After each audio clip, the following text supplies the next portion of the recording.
welcome to From Nowhere to Nothing, Ontological Oxymorons. I'm your host, Joel Bouchard, a graduate student in education at Liberty University. And with me is Mr. Norman Gayford, a professor of English and philosophy at Genesee Community College. We've all experienced nostalgia at one point or another, whether it's the 10-year-old at camp wishing she was home, or the 80-year-old reminiscing about how time flies. But what do these two feelings have in common? What differences do they have? Are these two people really feeling the same emotion? Are they feeling an emotion at all? Hopefully this conversation won't make you long for a time when you thought you understood what it meant to be nostalgic.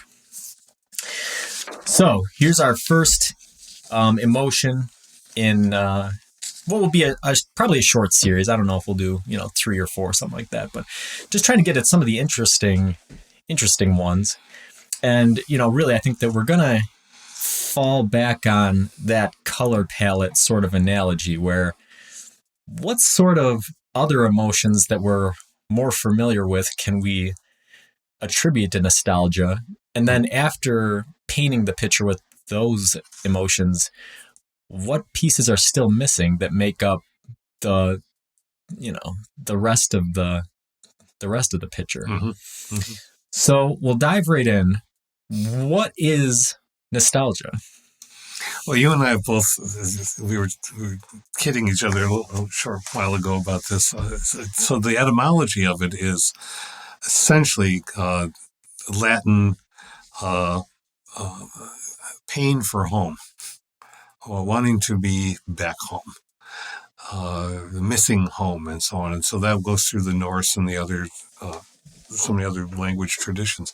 So, thinking fondly of something, somehow for us, I think it's become thinking fondly or longingly for a different time. But then, and now we're just rapidly, and we can go back and paint this all in, but then we have science, or some of the most recent definitions, suggesting that it's philosophically, a foundational emotional condition that actually strengthens us to deal with the world. Right. Okay, so, we were joking about it before the show. We were both doing the research for it, and I just got sick of reading the story, the history of it. But we'll mention it for the listeners. Like you said, nostalgia, the etymology of the word is, a pain for homesickness, essentially. And it was coined in, the 18th century by a medical individual who was diagnosing Swiss mercenaries who were fighting in the lowland plains in France and Spain, and were essentially missing their mountainous homeland of Switzerland. Mm-hmm. And, I think that there's a lot of, still to this day, there's, people look at mental health as imaginary to some extent. It's not a real thing. If you could just pull yourself out of it, right, you'd get somewhere. And I think that it was probably even more so back then. I could be wrong about that, but you just sort of assume that they were probably very similar. But the interesting thing about it is that these Swiss mercenaries that had this condition, they were suffering from the kind of things you'd expect from somebody who was depressed and homesick. They had fatigue, or they had, they weren't eating. But then some of them had some other things, like,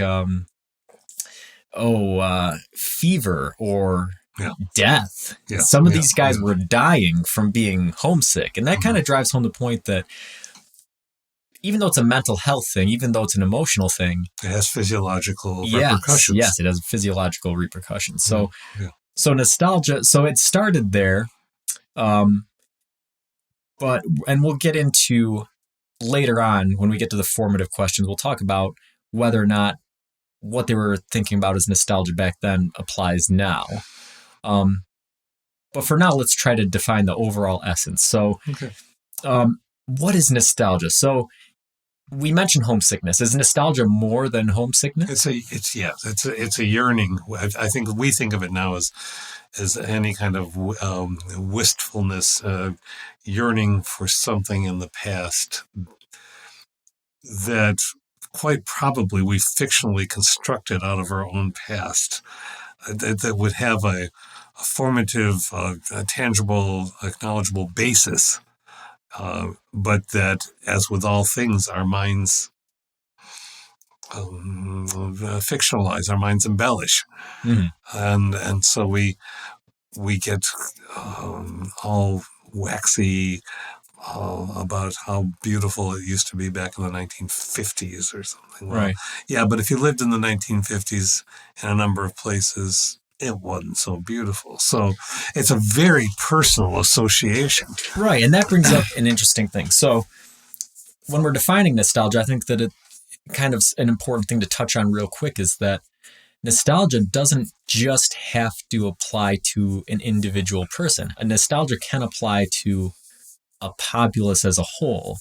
Yeah. And I think that, a lot of the scientific literature points to modern marketing and commercialization as appealing to a social nostalgia. You see the coming back of trends, people dressing in 80s clothes or making Transformers movies or these sorts of things, bringing back things that are not so long ago that it's fiction. We're not watching a movie about medieval times that nobody alive experienced. We're watching movies about things that people remember from a couple decades ago, and that it reminds them of something when they were younger. But that involves a larger population. But I'm chuckling, Joel, because the 80s, that's when I started teaching. And so I might have some nostalgia for certain things in the 80s, but it's not the same, especially when you get into pop culture. Suppose you have a piece of fiction of the Wild Wild West TV show that I just loved that TV show as a little kid. Okay. But then they remade the Wild Wild West with Will Smith. And there were things about that my son enjoyed. There were things about it that I enjoyed, but I fundamentally couldn't wrap my head around it because it was somehow not my Wild Wild West, which itself was just a complete fiction. Well, you can pick any number of things pop culturally, Star Trek or even Star Wars. People debate about it. It's been going on so long that but that's not mine. No, this is mine. Right. And Mission Impossible, all these, and it could lead to little petty dialogues, and one would hope not, but it can lead to some really fascinating personal revelation about what we think we own, and why about a story. So I think nostalgia for me is linked to three things: music, or music, the senses, and narratives. They all go back.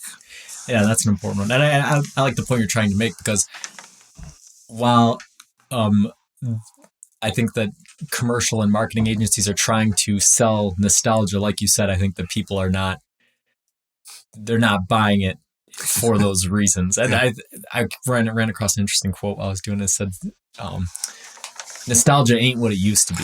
And that highlights the whole point of it, is that, like you said, the whole nostalgia in many cases is you remembering something from the past and putting a narrative to it, and perhaps a narrative that didn't exist at the time. It might, we know that science tells us that, for adaptive purposes, we remember the past more fondly and we fear the future in order to keep us making decisions that increase our survival. If we remember the past fondly, it encourages us to do things that we've done before. And by fearing the future, it keeps us from doing things that might be harmful to us that we haven't tried yet. Yeah. And nostalgia kind of reinforces that sort of line of thinking. To a point that can be debilitating.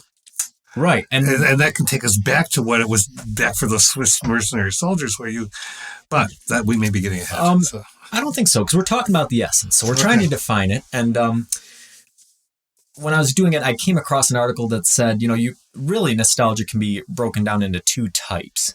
And that's, restorative and reflective.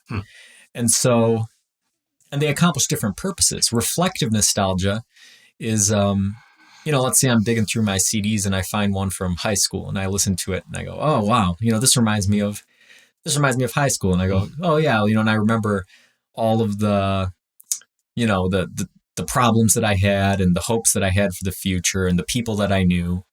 And then, I reflect on how those fears for the future panned out versus real life, or how those relationships I had with people continued or disappeared, or how the fears that I had did or didn't pan out, and then, you reflect on that and you take from it what you can and then you move on. And that's generally seen as being a positive force in people's lives. Mm-hmm. Restorative nostalgia is probably much more similar to what the Swiss mercenaries were considering, which is where, you listen to that CD and then all of a sudden you start thinking, yeah, things were so much better when I was in high school. Maybe I'll call up that friend that that stopped talking to me for whatever reason. Or maybe, I'll, You'll take some kind of action. Right. Or maybe you'll take an action. And you can't really say offhand whether that action is going to be a positive or negative thing. But it leads to different results than a reflective nostalgia. Mm-hmm. So in talking about nostalgia, trying to define the essence, I think it's important to sort of highlight that there are different types, Yeah. So we have a restorative, we have a reflective. We've talked about the narrative and that sort of things. How about this? So what these all have in common is that nostalgia is about missing something. Is nostalgia more than just missing things? Yeah, I think it is.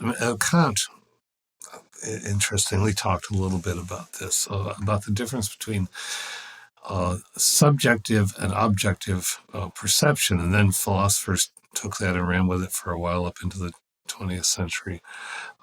So the model or the one example would be how we sometimes fill in the blank. We glance at something like a house, our house. We don't necessarily see it all in one look. But even as we see the house and the walls and the stonework and whatever, we might be looking at a window or some other element of the house, and we get all memory laden with putting that window in, or someone who used to look out that window, or that kind of thing. And we realize we've spilled into the subjective. We're not now seeing the house the way others around us would see the house. We're seeing the house through the lens of memories we've associated with parts of it, and therefore it's our house, not anybody else's.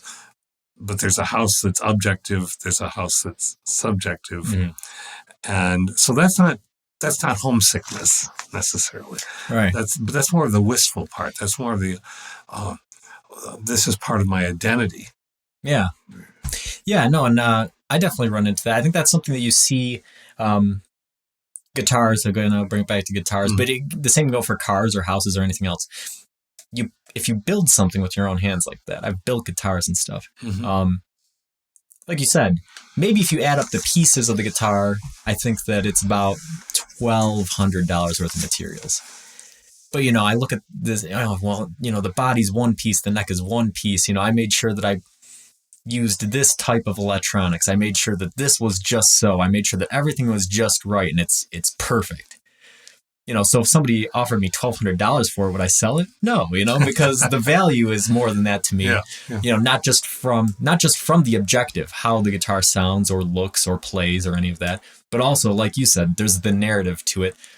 The guitar is part of my identity now. It's part of my past. It's, it's something more than just a monetary or it's more than a market item. Mm-hmm. So I think that's good because that establishes, it is more than just missing something. Yeah, it is. And do you think that the past is a necessary component of nostalgia? Yes, whether it's the real past or whether it's a constructed one. So again, it's the narrative past, whether or not you've experienced it even. Yeah, past. Camus talked about this. So Camus, one of the existentialist philosophers, was saying there is no way to rationally approach this life. There's no reasoning with life itself. But we, being human, can't help but try. And he went to some pretty dark places with all of that. But one of the most interesting things for me with him is his focus on the myth of Sisyphus. And this has to do with nostalgia. I'll make it fast as I can, but so Sisyphus, the story of the person who's being punished in the underworld for his various sins, and he has to push a rock up a hill, a boulder, and then depending on the iteration, how cartoonish you get, it either rolls over him or it goes back to the bottom of the hill. Would most people go to the bottom of the hill and go back behind that boulder and push it up? And Camus says that the human nature seems to be that's what we do, which is even more absurd. Mm-hmm. And so we go. But that's connected to something we were talking about pre-show too, which is the scientific study of this 4 or 5 years ago. Southampton University, there's a cluster of people who are focusing on this, who are saying that quite the opposite of being debilitating, that rock pushing up the hill, that memory of having done something, that whiff of food that gives you a moment of respite in whatever you're feeling about the world right now, allows you to keep functioning. And so it's the functionality, oddly, there's a use, a practicality of nostalgia when it's under control. Scientifically, there's the study that the Southampton produced is indicating that most people have a nostalgic event, as in get a little nostalgic at least once a week. Mm-hmm. Many people 4 or 5 times a week, and quite a large number of people more than once a day. And so that's it. In part, they are linking this with not just surviving, but with propelling oneself through life. I'm out in the middle of an ice storm, but I have a memory of a really cold moment when I was sledding with my brother or something like that. And so in having that memory, it doesn't physically make it any colder in the moment that I'm in, but somehow the warmth of the emotion gives us enough to maybe keep going for a little bit longer. Right. Yeah. And that was one of the interesting outcomes of that research, was that they found that having feelings of nostalgia creates physical responses, feelings of warmth. Yeah. And the other very interesting part about that was the age group who most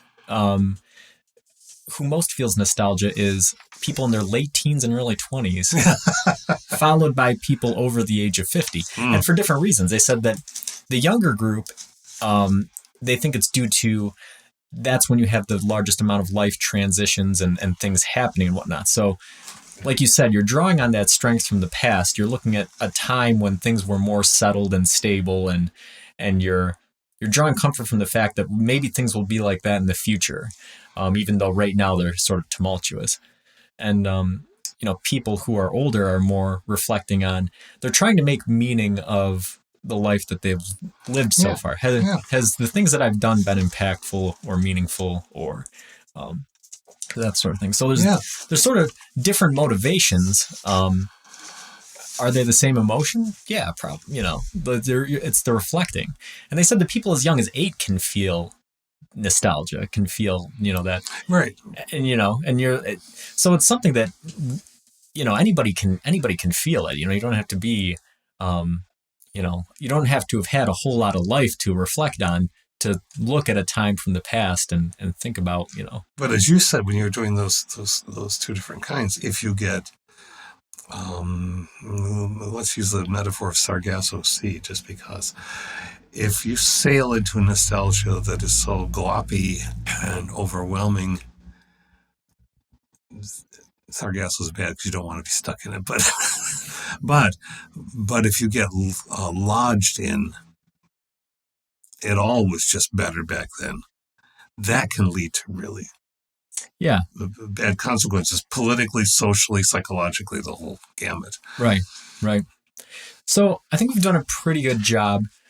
Before we move on, last question about the essence of nostalgia is, what other emotions make it up? I think that probably the two major ones would be sort of not diametrically opposed, but on opposite ends of the emotional wheel. You have sadness and happiness. Yeah. And it's almost painting kind of a nice sunset. You know, you have the dark contrasted with the light on the horizon there. Right. And what else is there to it? Do you think there's Let's try some things and see how we can associate them with the two diametrically opposed okay, that you had. I've got 3 written down here, and I don't even know if they're emotions. Okay. You know, I'm not sure where to draw the line, but we can debate that. longing. I was there's the L word. I was thinking of the same thing. Longing is a condition, and an emotion is an experience of a condition. Okay.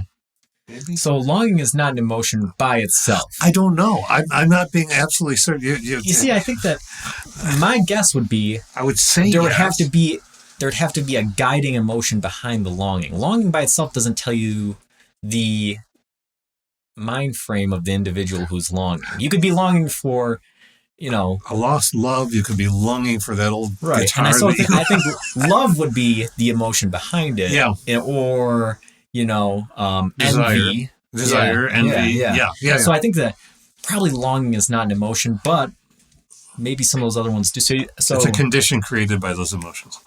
So envy? Do you think maybe envy or desire? I think envy and desire are emotions. I think those are because they understand. So do you think that's part of nostalgia, though, necessarily?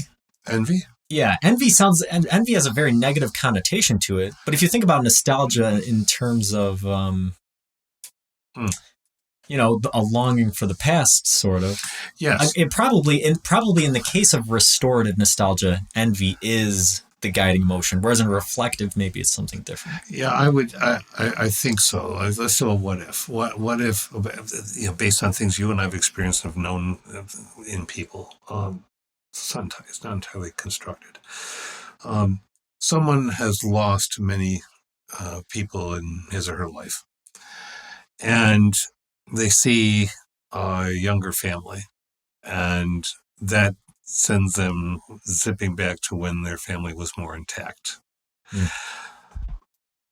So far, we're okay. But if it sends us zipping back to that and then looking at the young family and saying, why do they get to have this? Then we've lost the balance of because you have had your time and yours is in a different condition and state than theirs is.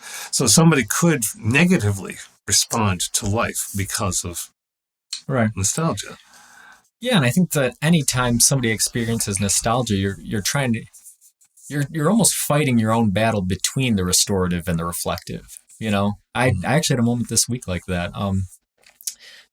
When my grandma died, my mom took a picture, and it's probably the most powerful picture that I've ever seen, to me personally, because it has the context. But my grandmother is essentially on her deathbed, and my brother brought in his son to see her one last time. And the picture is of my nephew just kind of standing on his tiptoes, looking over the hospital bed at his great grandma for the last time. Mm-hmm. You know, and that brought back all kinds of memories, you know, about my grandmother, about her making milkshakes or going to her house for Christmas, all kinds of things. Good things. And and you know, you're just struggling because you have that, you know, there's that, the reflective part of it where you want to, you know, enjoy the moments that you had and, you know, think about, you know, all the good times are in the past. And then there's that, you know, that part of it where you wish you had your grandma back, you know? Yeah. And, you know, and that's where life is always teaching us those lessons, you know? Well, what are you going to do with that? What are you going to do with that feeling, you know? Do you carry it forward and teach, if you have children, teach your own children, or nieces and nephews, tell them stories so that for the next generation or two, maybe that grandma figure, that character, that human being lingers in the family. Right. And that's usually mostly what we get at best. Most of us don't remember past a great grandparent. Right. If you really think directly about it.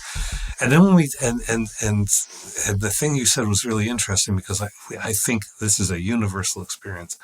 In my mom's last couple of years, and certainly her last weeks, but a couple of years in dementia, compounded with COPD. If I would not want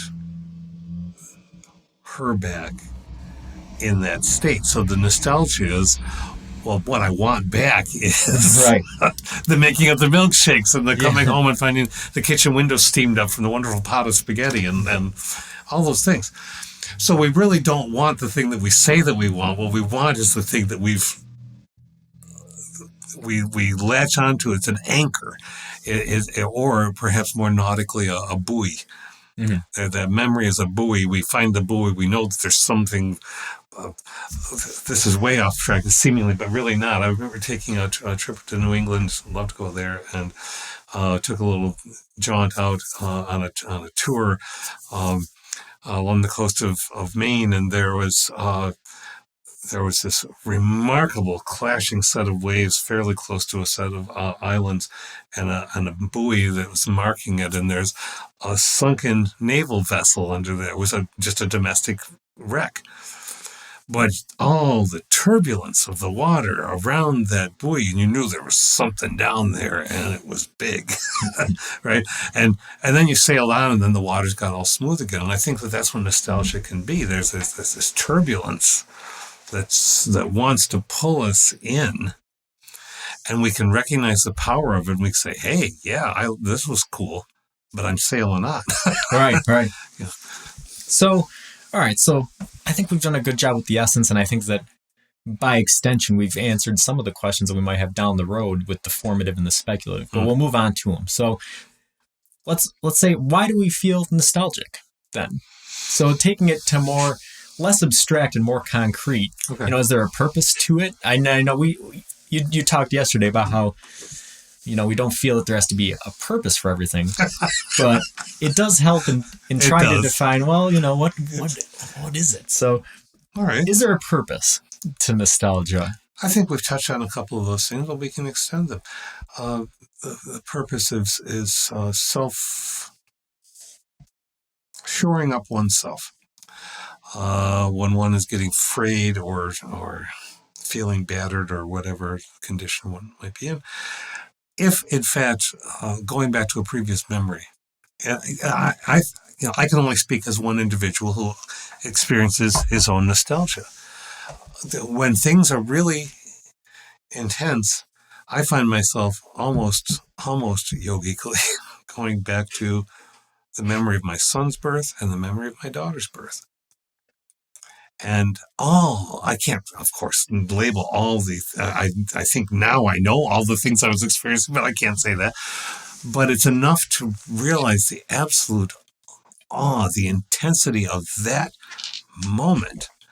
And these two personalities who came into the world, my world, but the world. And that just gives me just an endorphic pow, a burst of positive energy that, lets me go back to, this is very mundane, to the committee meeting, or, okay, now let's go back to working on student papers. Let's think of these students as they were just somebody else's baby at one point, and now they're at this point in life. And it freshens up how you're thinking about what people are saying. Right. So, and I think the research backs you up on this, that nostalgia seems to have a social function. When do you think that emerged in human history? Why, why do you think that's, because that's the other thing that the research says, is that almost all nostalgia gives you a lot of gains in a lot of different areas, but they're all very small. There's no, it'll give you a little bit, but it doesn't give you a whole lot. No. And, do you, It you know, doesn't have one to of the be- intros to the pod, one of the hooks to the podcast I used the last time was that, nostalgia seems to be one of those things that makes us uniquely human. So Yeah. animals don't seem to, we wouldn't even know, but they We don't wouldn't seem know. to appear. We wouldn't know. So when did it develop? Why did it develop? Is it necessary? Is it necessary to feel nostalgic to be human? Why do we? I think it's why do we have it? unavoidable. I think it's unavoidable. I don't think it's necessary. I think it's unavoidable. For me, in a lifetime of reading widely and listening to all kinds of fascinating people and learning from them, I resist this because I always say to students, don't you ever start an essay with throughout time or throughout history or say, no, stop. This is but I some part of me, perhaps without total rationality, although I think there's a little basis of that, has to believe that the moment we became aware. Now, there's no lightning bolt moment when humanity became aware, but along the evolutionary course, when we became aware that there might be more to this frightening life than eating, sleeping, reproducing. And I say that because of those still mysterious and still compelling cave paintings. We find more of them now and have dated back earlier. The one of this year, I was reading in Scientific American, I think it was stunning. It was very recent this year. Something on the order of 40,000 years, which is twice what but somebody painted. Now, first, there's art.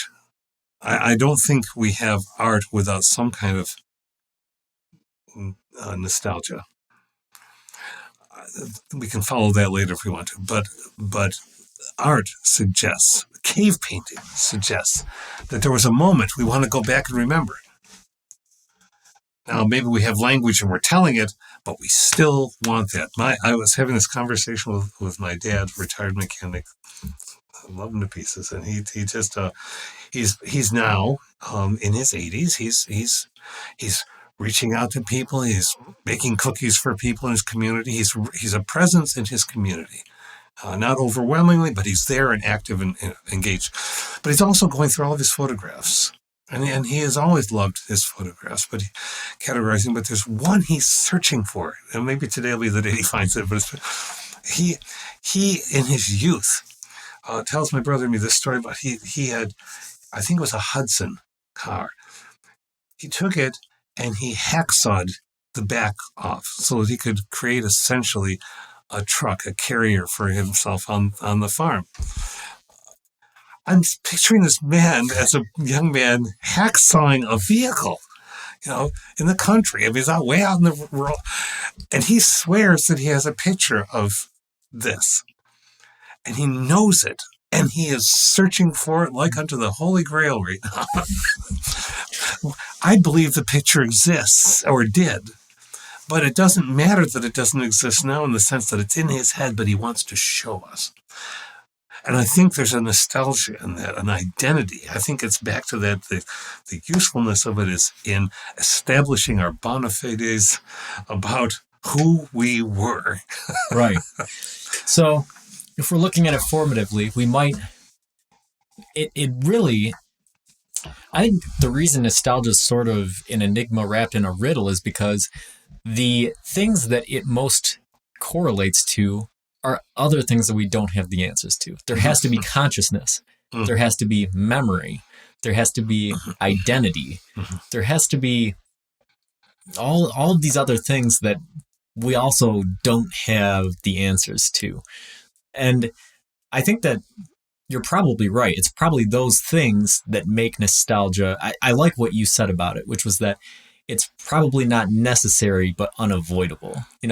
When humans became conscious, I think when we developed the memory, the ability to reflect, then there was no way around it at that point. If you have the ability to reflect, then it's hard to imagine somebody doing so unemotionally, especially when memory is not a verbatim record of your past. It's an emotional impression. Yeah.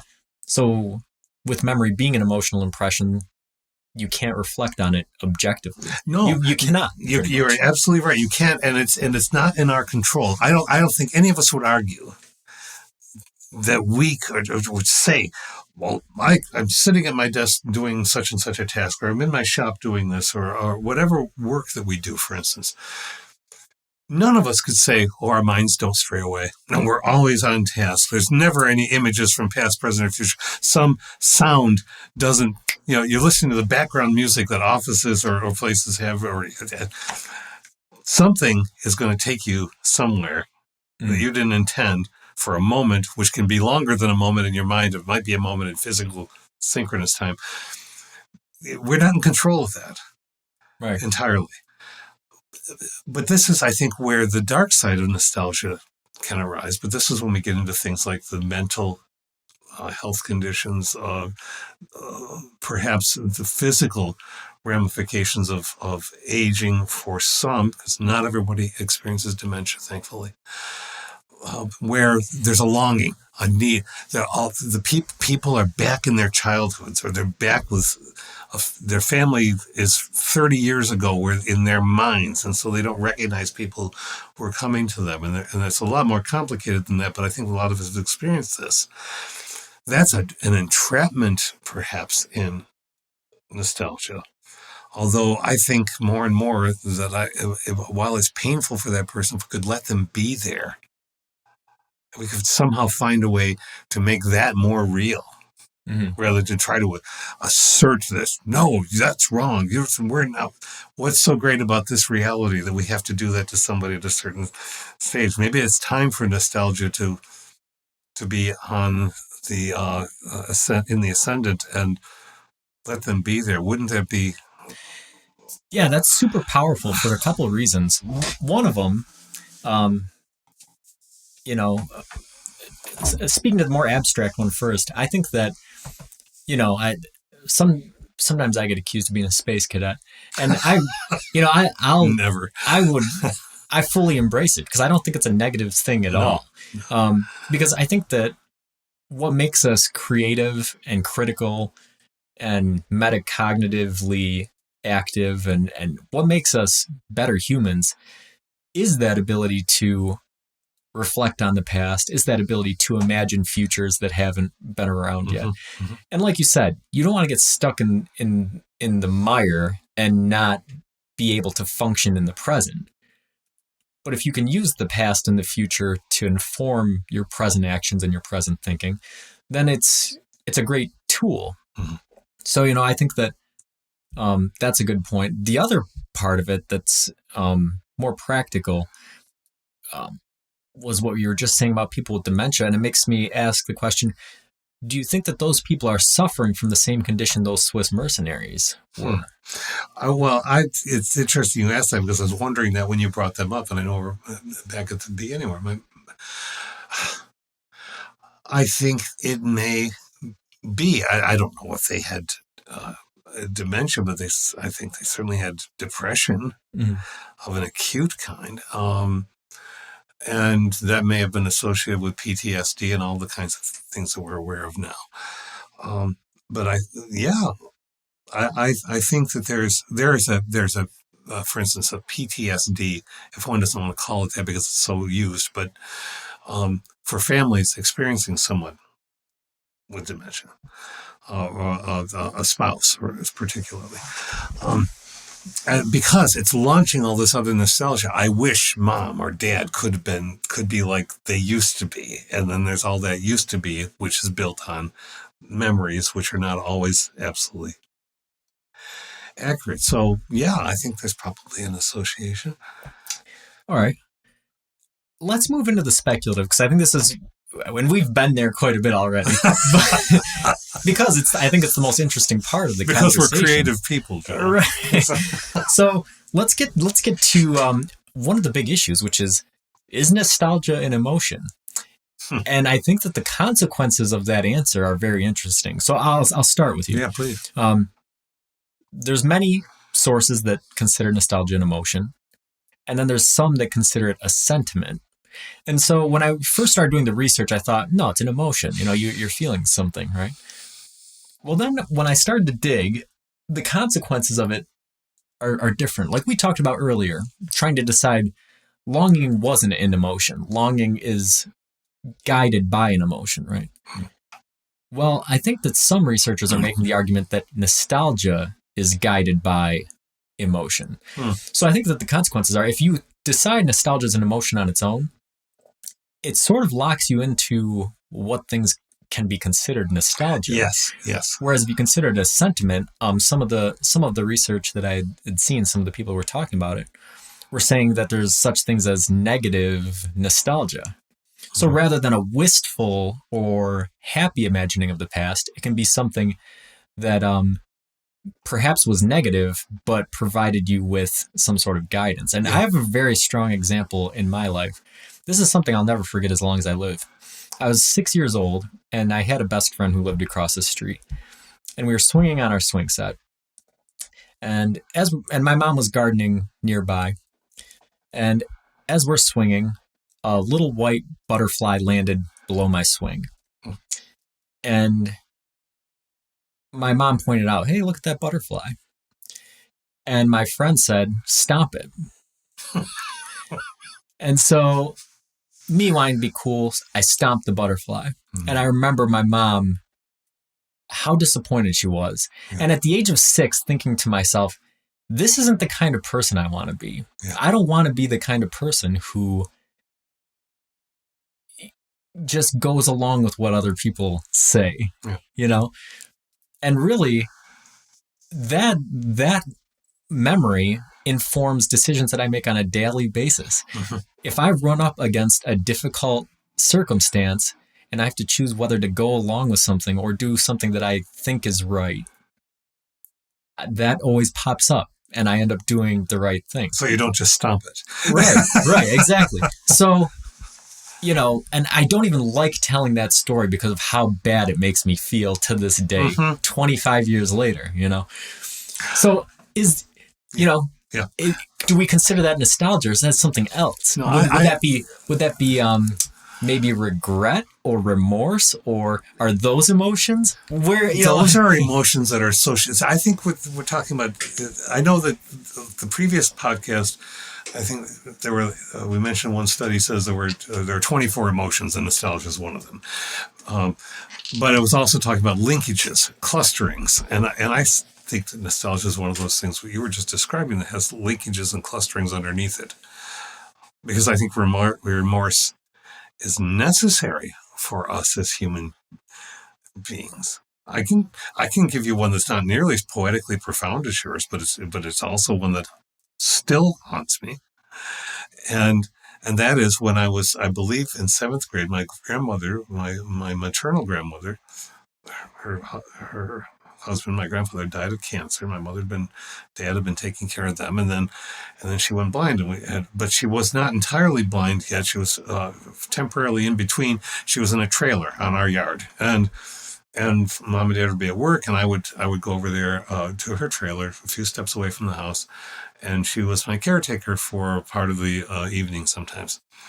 And she told me at one particular time, I remember I was listening to a Johnny Cash record, Ring of Fire, and she said, you need to go over and practice your piano. Go over to the house and practice your piano.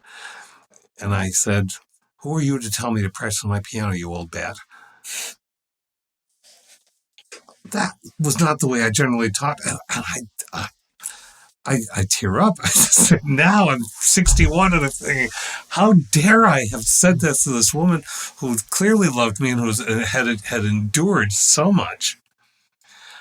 But I slammed the door on the trailer and I went to the house and I apologized to her later, but that hasn't gone away.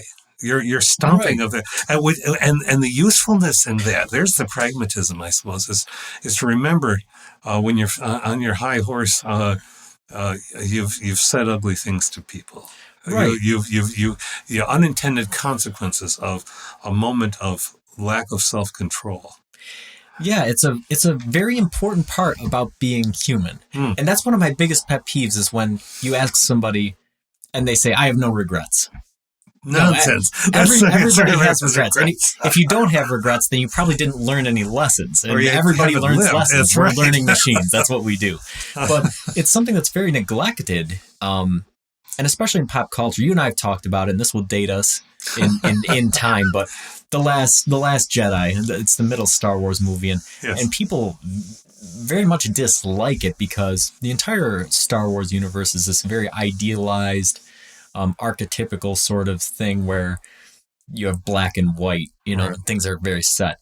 In The Last Jedi, you see Luke Skywalker, the main protagonist, have a moment of weakness and attempt to kill his nephew in his sleep, essentially, because he finds out he's evil.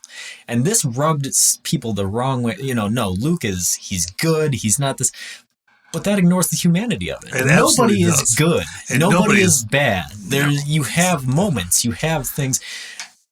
Part of being human and part of living in a social society is taking actions to try to find where boundaries are, whether those boundaries are moral boundaries or, all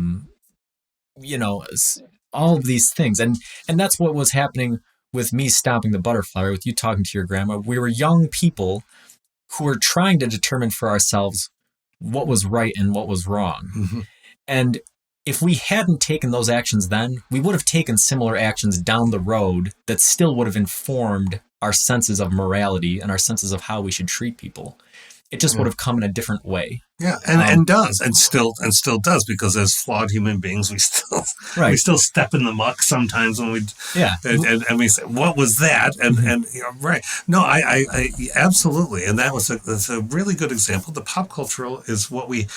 Yeah, the pop culture used to be 3 channels on the television, or for some people 6 channels on the television. Everybody saw the same things, basically, more or less, and everybody had the same background on music. Not entirely. It's not that simplistic, but there were certainly cultural elements and things that make it more complex. But now there are touchstone pop cultural moments when people don't even participate, but they still have heard of the thing. That makes it possible, whatever superficial or deep metaphor it can be, it makes it possible to discuss because it is a point of connection. And our heroes make mistakes, bad ones, and that's what makes them more human. Odysseus. Right. Odysseus comes up in nostalgia a lot. Mm-hmm. You found that? Right. The most ancient tale, the epic tale of in Greek and into Western culture. It's not just that he's homesick. Oh, I want to sail back. No, first he insults the gods after 10 years of fighting at Troy, and by saying, well, I don't need anybody. I can just get back home. It's better than that, of course. Right.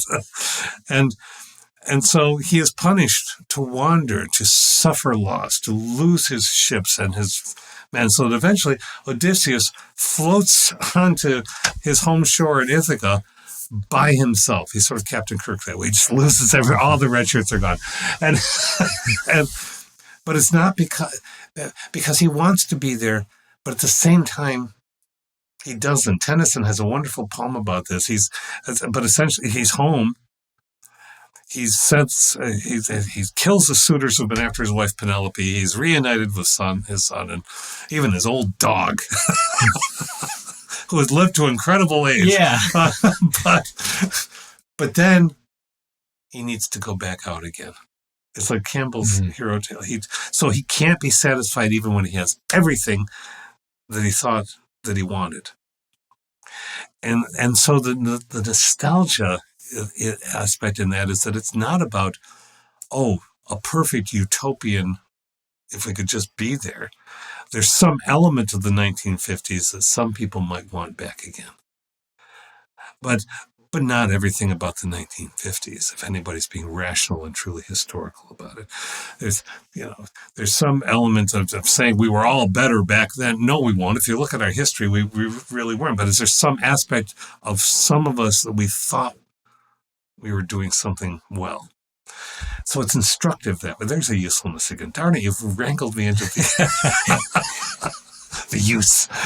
And I think that we're getting there. I think that we are starting to sort of suss out what the purpose of it is. And I think that, this is all predicated on the notion that nostalgia is a sentiment that guides an emotion. But if we assume that it's a sentiment that that's guided by an emotion, or many emotions, then it really, it's teaching us how to live. It's teaching us how to live within a society, within a group. When we stab the Cyclops' eye out, maybe when we're sailing away, we don't yell out what our name actually is, Maybe in the future, I'll just keep telling him I'm no one so that, I don't get into trouble. That sort of thing, So it can be, negative nostalgia, or it can be, thinking about your wife and your son and your dog so that you continue to try to get back home. Or, it's nostalgia is almost...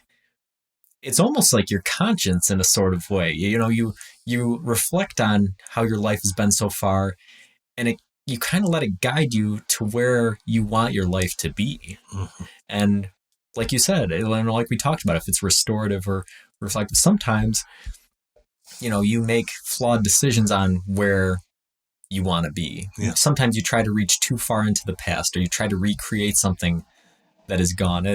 A psychologist had a very poetic moment, which is unusual, but I enjoyed it. So I'll read it real quick. But it says, speaking of nostalgia, it's a strange thing, a vivid memory from the distant past, haunted by people who have grown up or grown old or are no more, doing things that are no longer done in a world that no longer exists. Mm-hmm. And really, that's why you can't live in the past. You can't try to recreate something that happened before, because even if you had all the same people in all the same places, time moves on, and experiences that have happened can't unhappen, And so I think that's an important element that was present in that Greek literature that's a little bit lacking in American media is, we have a great fear of failure now, because one failure is looked at as the sum of all of your actions instead of a guiding lesson in how to react in the future, Mm-hmm. And I suffer from this, I was talking about last semester, I had a group project. So I have a 4.0 GPA, and I'm all nervous about getting something less than that, because I have that that doesn't tarnish my entire academic career. Absolutely not. No. But I think there's an element of that in American society nowadays where it's A or nothing. Yeah. And I think that how we use nostalgia sort of influences that to an extent. There's that. And I think that's why people are so quick to say they have no regrets. I have no regrets. Because if you admit you have a regret, you're admitting that you had a failure in the past. You're admitting that you did something wrong. And for whatever reason, we look at that as being the be-all, end-all. When in reality, it's very important that you fail in order to establish those boundaries, like we were talking about. Mm-hmm. If I didn't stomp that butterfly, if you didn't talk back to your grandma, we would have done those things in the future to somebody else at a different time. And in a different way. The consequences would have been just as disappointing. But we would have learned the lesson, That's the important part, is that the lesson was learned and that we didn't go on talking to everybody we met like that. We didn't go along killing every other animal that we saw. Mm-hmm. We became better people because of it, And like you said, we continue to make mistakes. But the hope is that we're refining our behavior. We're not making those coarse adjustments anymore. It's a process. Yeah. So we're presented with a situation, and if we're angry, rather than, we think of that. Well, I remember that thing that I said the one time when I was really angry. Or I remember that one time what I did when I went along with the crowd. Yeah. And you try to make different choices based off of it. See, you have just said in a much more poetic way. I was going to mention we both read, I think, Rutledge. Mm-hmm. I like your quotation better, but this dovetails with it. Nostalgia, is a quotation of Rutledge, serves a crucial existential function. It brings to mind cherished experiences that assure us we are valued people who have meaningful lives. Some of our research shows that people who regularly engage in nostalgia, so engage in it, it suggests a sentiment or condition, are better at coping with concerns about death. Okay, I liked yours better because it was more poetic, but trying to tie all that together with what you said about our butterfly experience and the grandma experience, it's meaningful. We become, and we know that we're meaningful in someone's life because that disappointment from your mom or that forgiveness from my grandmother. Forgiveness is sometimes more difficult to handle than, because you think more about the human interaction then. So it is instructive. Yeah. That's most fun. Yeah. So this is fun. Yeah, it's,